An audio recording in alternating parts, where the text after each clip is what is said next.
বাংলাদেশের প্রয়াত রাষ্ট্রপতি জিয়াউর রহমান এবং প্রথম নারী প্রধানমন্ত্রী বেগম খালেদা জিয়ার দুই পুত্র তারেক রহমান ও আরাফাত রহমান। এর মধ্যে ছোট পুত্র প্রয়াত আরাফাত রহমানের ডাকনাম কোকো, এটা সবারই জানা। তাহলে জিয়া দম্পতির বড় ছেলের কি কোনো ডাকনাম নেই? হ্যাঁ, কোকোর মতো তারেক রহমানেরও আছে একটি আদরের ডাকনাম।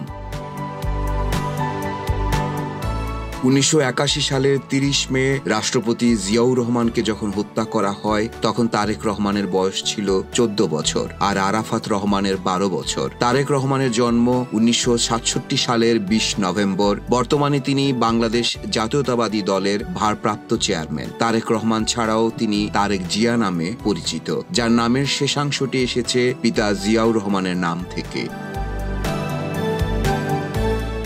দায়িত্ব আর জনপ্রিয়তা যত বেড়েছে ততই পরিচিতি পেয়েছে তারেক নামটি, সেই সঙ্গে যেন পেছনে পড়ে গেছে তার ডাক নামটি। শহীদ জিয়ার আদরের সেই নামটি হলো পিনো। ছোটবেলায় পারিবারিকভাবে পিনো নামেই ডাকা হতো তারেক রহমানকে, আর আরাফাত রহমানকে ডাকা হতো কোকো নামে। পিনো আর কোকো জিয়াউর রহমান এবং খালেদা জিয়ার আদরের দুই পুত্র।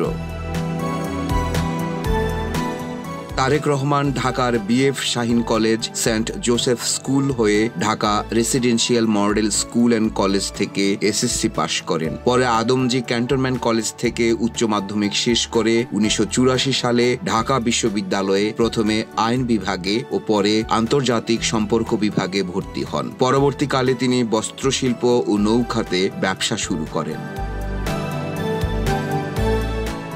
পিতা জিয়াউর রহমান প্রতিষ্ঠিত বাংলাদেশ জাতীয়তাবাদী দলের বগুড়া জেলার গাবতলী উপজেলা ইউনিটের সাধারণ সদস্য হিসেবে যোগ দেওয়ার মধ্য দিয়ে তারেক রহমানের আনুষ্ঠানিক রাজনৈতিক জীবন শুরু হয়। অবশ্য আনুষ্ঠানিকভাবে দলে যোগ দেওয়ার আগে থেকেই তিনি রাজনীতিতে কম বেশি সক্রিয় ছিলেন। 1991 সালের জাতীয় সংসদ নির্বাচনের আগে মা খালেদা জিয়ার সহচর হিসেবে দেশের বিভিন্ন অঞ্চলে নির্বাচনী প্রচারণায় অংশ নেন। 2001 সালের নির্বাচনে দলীয় চেয়ারপারসনের পাশাপাশি আলাদাভাবে দেশব্যাপী নির্বাচনী প্রচারণা চালান। মূলত ওই নির্বাচনের প্রচারণার মধ্য দিয়েই রাজনীতিতে তারেক রহমানের সক্রিয় ভূমিকা শুরু হয়।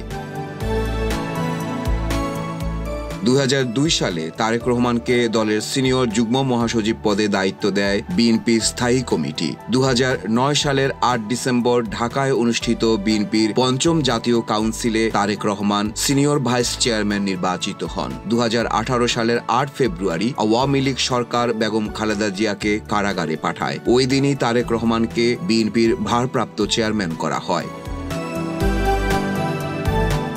তারেক রহমান 1994 সালের 3 ফেব্রুয়ারি ডাক্তার জোবাইদা রহমানের সঙ্গে বিবাহ বন্ধনে আবদ্ধ হন। তারেক ও জোবাইদা দম্পতির এক কন্যা সন্তান রয়েছে, যার নাম জাইমা রহমান। মাহফুজ জুয়েল, বাংলাদেশ প্রতিদিন।